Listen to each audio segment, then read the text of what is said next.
Hey everyone, welcome back for another episode of the Moreno Show. Hope you guys are feeling good on this beautiful Sunday. So I wanted to talk about two quick things today. For one, USA Today posted this saying, outside Washington, RFK Jr.'s followers appear to be scrambling the country's red-blue divide. Scrambling? Division? Are you kidding me? Guys, some of these comments are hilarious. Look at this. Millie says, scrambling divides, more like creating unity. Come on, somebody. I'm going to like that because I think it's so good. Look at this. I would think getting healthy is not one side or the other.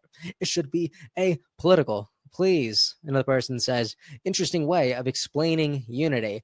So we are going to talk about this because it is hilarious, right? And we just gotta we gotta talk about that conversation. Also, President Trump talked about one of his more controversial subjects. As you guys know, they've been toying with this idea of Trump 2028, as the Trump store has been selling a bunch of hats and shirts and merchandise like that. And I think it's really great that President Trump finally put this conversation to rest as he had an interview with Meet the Press. So I think that's great. So yeah, let's go ahead and dive into these conversations. But we are going to start right here with RFK Jr. on this USA Today article. So let's go ahead and jump right in. Also, guys, if you like having conversations like this, if you think they matter, please consider liking and subscribing. They're one of the best ways you can help. Yeah, okay, let's go ahead and jump right in. So I ended up seeing this from hhs.gov because Secretary Kennedy ended up reposting this on his X profile, and I thought it was awesome. But check it out. HHS shared this saying, yes, elected officials are following POTUS and Secretary Kennedy's lead. Governors in at least 5 states have signed MAHA-aligned laws, and more than 30 more bills have been introduced around the country. That's a big number. Holy smokes. Are you kidding me? 30 bills have been introduced here, all because of the work that Secretary Kennedy has done. So I loved it. So I want to go ahead and read some of the highlights that I saw from this article. I'm obviously not going to read the whole thing, but it is a great article if you guys want to go ahead and check it out. So it does start off by saying RFK Jr.'s MAHA movement is coming to a state near you. Now, already, I think that's a little bit different than what we saw from USA Today right here, because they're using the subtitle saying outside Washington, RFK Jr.'s followers appear to be scrambling the country's red-blue divide. So this feels like a really divisive title already, because if you guys know Kennedy, if you've been following his campaign or whenever he was running, something that drew me to him was I love that he was an expression of not only truth, but an expression of unity in a moment of time where the American people were truly completely divided, and it was ridiculous. But I do love that now today there is something that so many people could agree on, like unilaterally, and I believe that is MAHA. So I think this is great, and I got to thank Mr. Kennedy because of that. And I totally lost my place here. But all right, I found my train of thought. Thank goodness. I do apologize.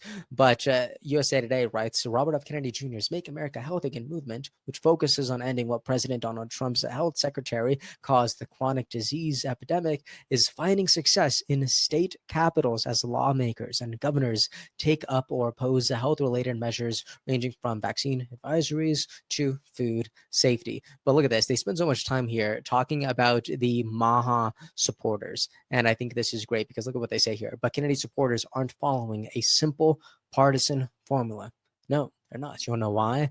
Because MAHA is bigger than Republicans. It is bigger than Democrats, because this is actually what I could see the only pro humanity movement that doesn't fall within the lines of the GOP. It doesn't fall within the lines of just voting blue, no matter who. This is bigger than that. This is deeper than that. This is way more profound than that. And I just think this is so good. Check this out.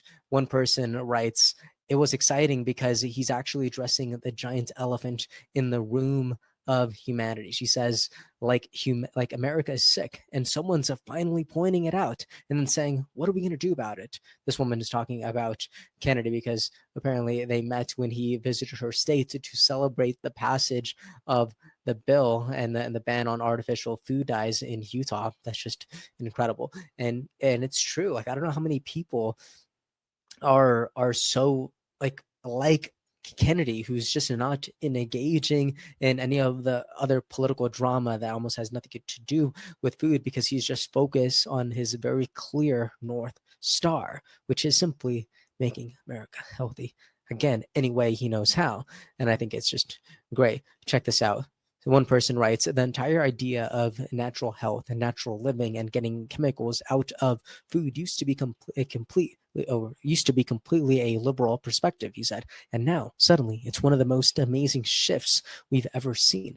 We're seeing dyes being removed by a Republican administration. So look at this. Just look at this sentence. Can we just appreciate this? Because this person says, I don't know what happened, but this used to be just a Republican thing. Or sorry, this used to just be a liberal thing. But now the dyes are getting removed by the other side. So it's like, oh man, I don't even know where I'm at these days. But it's crazy. This person used to have a very liberal mindset, but it looks like RFK Jr. kind of gave him a new rally to chant.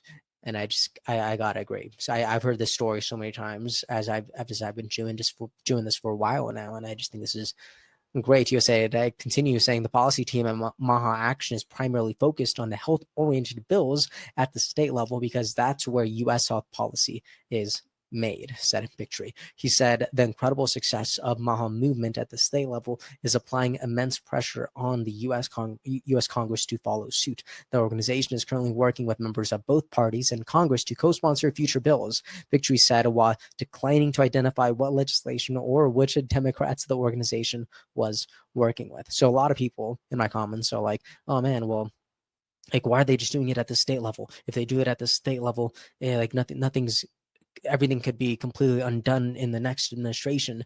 But this person says, no, that's actually where most U.S. health policy is made. So it does look like if things are going to stick, the best chance we have to create astronomical change really does seem to be it seems to be by focusing at the state level. So I think that's great. That's a huge win. So I think that's phenomenal. And I'm glad I saw that, and I just wanted to read it to so many other people who maybe you weren't going to see the article, but maybe you're going to see this video and you're going to understand this is actually a pretty good win. So I thought that was great. Wanted to share it real quick.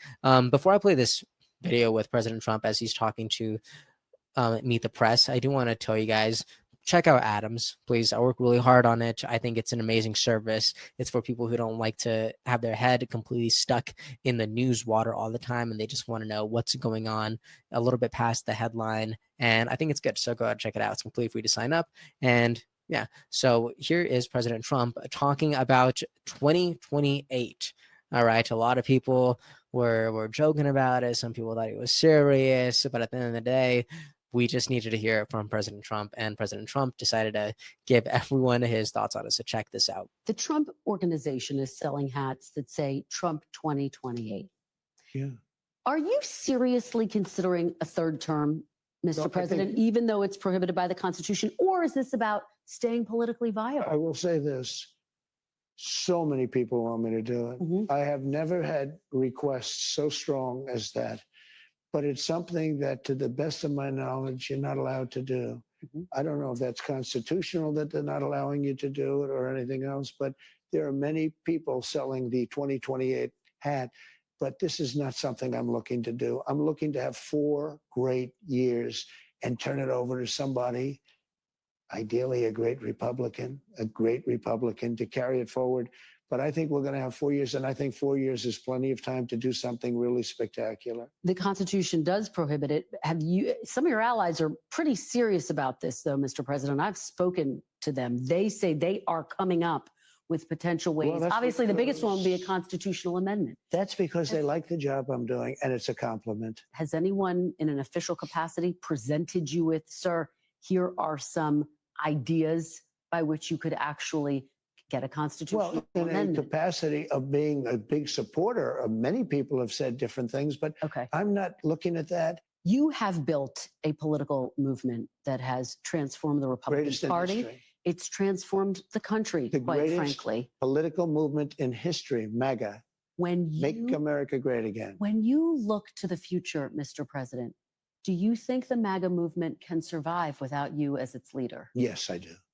What gives you? I think it's so strong, and I think we have tremendous people. I think we have a tremendous group of people. We talked about a number of them. You look at Marco, you look at J.D. Vance, who's fantastic. You look at, I could name 10, 15, 20 people right now just sitting here. No, I think we have a tremendous party. And you know what I can't name? I can't name one Democrat. I mean, I look at the Democrats, they're in total disarray. They have a new person named Crockett. I watched her speak the other day. She's definitely a low IQ person. And they said, she's the future of the party. I said, you have to be kidding. I don't know what they're going to do. And I really believe. Okay, so I do want to take a little bit back before President Trump started dragging Crockett through the mud. But I do think what President Trump just said right now about MAGA is incredibly important, because a lot of people have many concerns of what the future of the right looks like post-Trump, because President Trump has dominated the news headlines for the past 10 years. Really, this decade will forever be known as the Trump era of politics, I believe. And whenever you think about the future, I think you have to have some concerns about what the future of the Republican Party looks like. But I think what's good about MAGA is, at this point, the Avengers style assembly that you have is actually so much bigger than President Trump, right? Because they are people who believe in a better future for this country. And I can't help but think about making America healthy again. And I think what's strong about making America healthy again is that it's not just RFK Jr., although he is the hero here. He is the Avenger, right? He is the person who is leading the charge. I do think that what MAHA could do as a collective, as an entire team, is actually bigger than one person. I think there is a post-MAHA outside of Kennedy. And I think it's so important to think, because I don't know how long Kennedy will be alive, but it's important that his values are actually able to be transferred to other people, whether it's his children or other leaders or other young people. I think it's important to be able to pass the torch to something. Like, as President Trump is saying, there's people like Marco Rubio who I like, people like J.D. Vance, who's just a great VP, and maybe he could be president one day. I do think it's important that you have a succession plan. I think that's the best way to say it, a succession plan.